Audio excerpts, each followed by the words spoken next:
जय गुरुदेव। प्रेरणाप्रद दृष्टांत कर्म योग का मर्म। महर्षि अंगिरा ने शिष्य गोपमाल का तिलक किया और कहा, तात, मैं जानता हूँ कि तुम्हारे अंतःकरण में मुक्ति की आकांक्षा अत्यंत प्रबल है, तो भी तुम जाओ और वर्णाश्रम धर्म की मर्यादा के अनुसार गृहस्थ धर्म का अनुशीलन करो। आपकी आज्ञा शिरोधार्य है गुरुदेव, पर यह संसार तो बंधन है।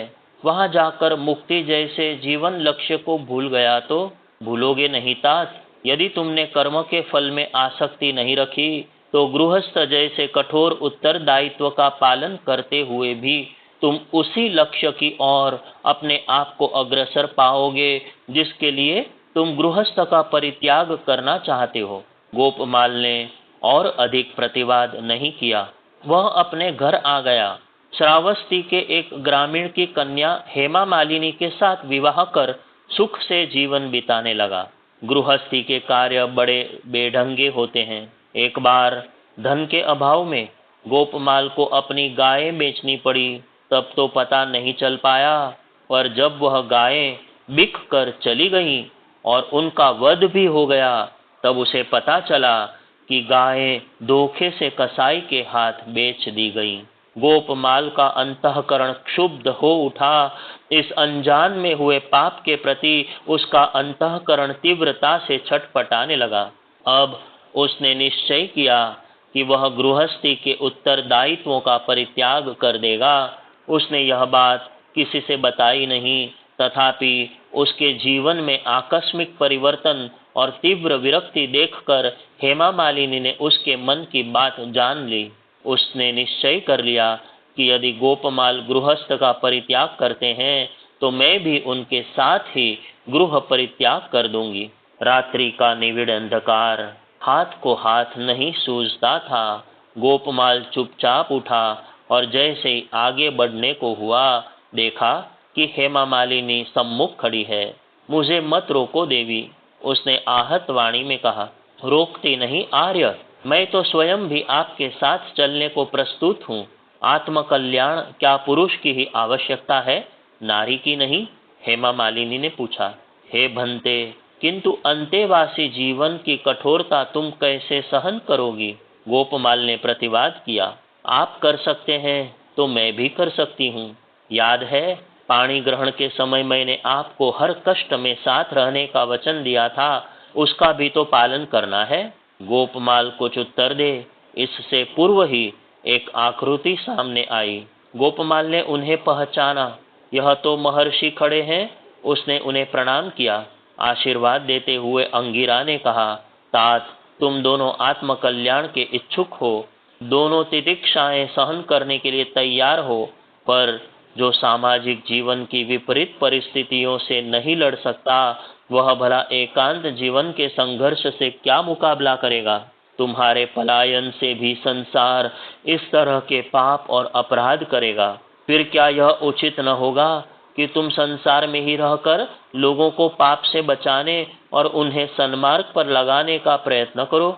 लेकिन गुरुवर, अनजान में हुई भूलों का उत्तरदायी कौन होगा देव? यही समझने में तो निष्काम कर्मयोग का सारा मर्म छिपा है। मनुष्य कर्म करे, पर सफलता या विफलता, सुख या दुख, मान या अपमान, सब में अपने आप को स्थिर रख कर फल से प्रभावित न हो तो संसार की बुराइयों का उत्तरदायी भी भगवान को माना जा सकता है। मनुष्य को तो अपने आप को उसका प्रतिनिधि मानकर लोक सेवा का ध्यान रखना चाहिए। गोपमाल को मानो सिद्धि मिल गई।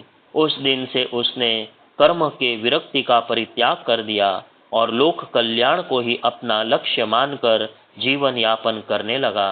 जय गुरुदेव। जय गुरुदेव। आखिर मृत्यु भय क्यों? राजा परीक्षित को भागवत सुनाते हुए जब शुकदेव को 6 दिन बीत गए और सर्प के काटने से मृत्यु होने का 1 दिन रह गया, तब भी राजा का शोक और मृत्यु भय दूर न हुआ। कातर भाव से अपने मरने की घड़ी निकट आती देखकर राजा क्षुब्ध हो रहा था। शुकदेव जी ने राजा को एक कथा सुनाई। राजन, बहुत समय पहले की बात है। एक राजा किसी जंगल में शिकार खेलने गया।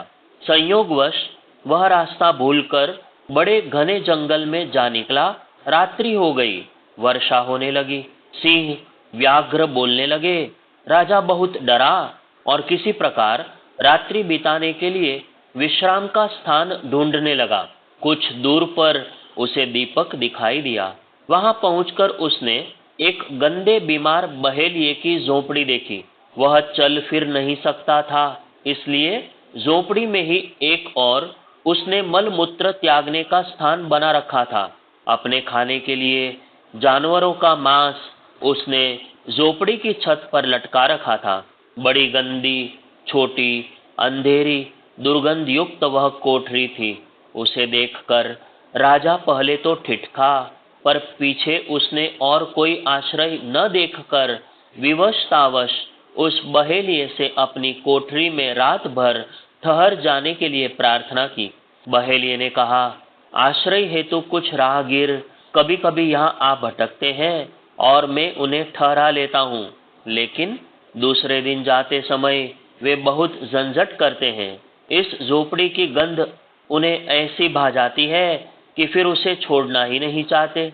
इसी में रहने की कोशिश करते हैं और अपना कब्जा जमाते हैं। ऐसे झंझट में मैं कई बार पड़ चुका हूँ। अब किसी को नहीं ठहरने देता, आपको भी इसमें नहीं ठहरने दूंगा। राजा ने प्रतिज्ञा की, कसम खाई कि वह दूसरे दिन इस झोपड़ी को अवश्य खाली कर देगा। उसका महल तो बहुत बड़ा है, यहाँ तो वह संयोगवश ही आया है, सिर्फ एक रात ही काटनी है। बहेलिए ने अन्य मनस्क होकर राजा को झोपड़ी के कोने में ठहर जाने दिया, पर दूसरे दिन प्रातः काल ही बिना झंझट किए झोपड़ी खाली कर देने की शर्त को दोहरा दिया। राजा एक कोने में पड़ा रहा, रात भर सोया। सोने में झोपड़ी की दुर्गंध उसके मस्तिष्क में ऐसी बस गई कि सवेरे उठा तो उसे वही सब परम प्रिय लगने लगा। राजकाज की बात भूल गया और वही निवास करने की बात सोचने लगा। प्रातः काल जब राजा और ठहरने के लिए आग्रह करने लगा तो बहेलिए ने लाल पीली आंखें निकाली और झंझट शुरू हो गया। झंझट बढ़ा, उपद्रव और कलह का रूप धारण कर लिया। राजा मरने मारने पर उतारू हो गया। उसे छोड़ने में भारी कष्ट और शोक अनुभव करने लगा। शुकदेव जी ने पूछा, परीक्षित बताओ, उस राजा के लिए क्या यह झंझट उचित था? परीक्षित ने कहा, भगवन, वह कौन राजा था? उसका नाम तो बताइए। वह तो बड़ा मूर्ख मालूम पड़ता है कि ऐसी गंदी कोठरी में अपनी प्रतिज्ञा तोड़कर, राजकाज छोड़कर नियत अवधि से भी अधिक रहना चाहता था। उसकी मूर्खता पर तो मुझे भी क्रोध आता है। शुकदेव जी ने कहा, परीक्षित, वह और कोई नहीं, तुम स्वयं हो। इस मल मूत्र की कोठरी देह में जितने समय तुम्हारी आत्मा को रहना आवश्यक था, वह अवधि पूरी हो गई। अब उस लोक को जाना है जहां से आप आए थे। इस पर भी आप झंझट फैला रहे हैं, मरना नहीं चाहते एवं मरने का शोक कर रहे हैं। क्या यह उचित है? राजा ने कथा के मर्म को स्वयं पर आरोपित किया एवं मृत्यु भय को बुलाते हुए मानसिक रूप से निर्वाण की अपनी तैयारी कर ली। अंतिम दिन कथा श्रवण उन्होंने पूरे मन से किया। वस्तुतः मरने के लिए हर मानव को हर घड़ी तैयार रहना चाहिए। यह शरीर तो कभी न कभी विनष्ट होना ही है, लेकिन आत्मा कभी नहीं मरती। उसी को ऊंचा उठाने के प्रयास जीवन पर्यंत किए जाते रहे तो भावी जन्म सार्थक किया जा सकता है। जय गुरुदेव। दत्तान्मा भूषम अथर्ववेद, अर्थात दान देने की परंपरा बंद न करो। अपने पास जो है उसे दूसरों के हित में लगाते रहो। पंडित श्री राम शर्मा आचार्य। सहो रुरोह रोहितः अथर्ववेद, अर्थात उन्नति उसकी होती है जो प्रयत्नशील है। भाग्य भरोसे वाले आलसी सदा दीन ही रहेंगे। पंडित श्री राम शर्मा आचार्य।